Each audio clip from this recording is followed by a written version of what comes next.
শহীদ ওসমান হাদির শাহাদত বরণের মধ্য দিয়ে বাংলাদেশে নতুন করে একটা গণজাগরণ সৃষ্টি হয়েছে। আমি মনে করি এটা কোনো শোক নয়, এটা শক্তি।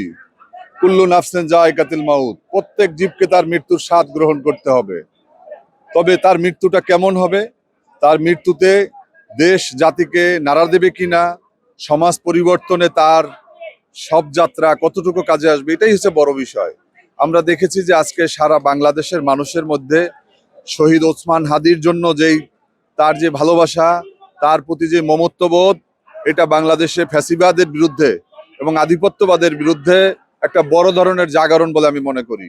ওসমান হাদিকে যারা গুলি করেছে তারা বুঝতে পারেনি যে ওসমান হাদি একা নয়। তারা বুঝেছিল যে ওসমান হাদিকে যদি হত্যা করা হয় তাহলে তার কণ্ঠ রোধ হবে, কিন্তু তার কণ্ঠ রোধ হয়নি।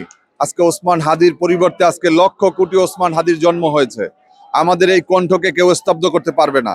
আমরা ফ্যাসিবাদের বিরুদ্ধে, আমরা আধিপত্যবাদের বিরুদ্ধে। আমাদের এই লড়াই চলছে, আমাদের এই লড়াই চলবে। এই লড়াই আগেও ছিল, এই লড়াইকে আমাদেরকে সামনে এগিয়ে নিতে হবে। আমাদের লক্ষ্য একটা, আমাদের লক্ষ্য হচ্ছে শোষণ মুক্ত, জুলুম মুক্ত একটি ইনসাফ ভিত্তিক একটা রাষ্ট্র প্রতিষ্ঠা।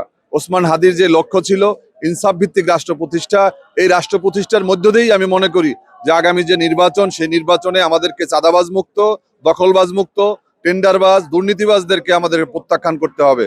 আমাদের নতুন বাংলাদেশ গড়তে আমরা যদি পারি, তাহলে আমি মনে করি যে ওসমান হাদির যে ইচ্ছা, তার যে ইনসাফ ভিত্তিক রাষ্ট্র প্রতিষ্ঠার যে স্বপ্ন, এটাকে আমরা বাস্তবায়ন করতে পারবো। ধন্যবাদ।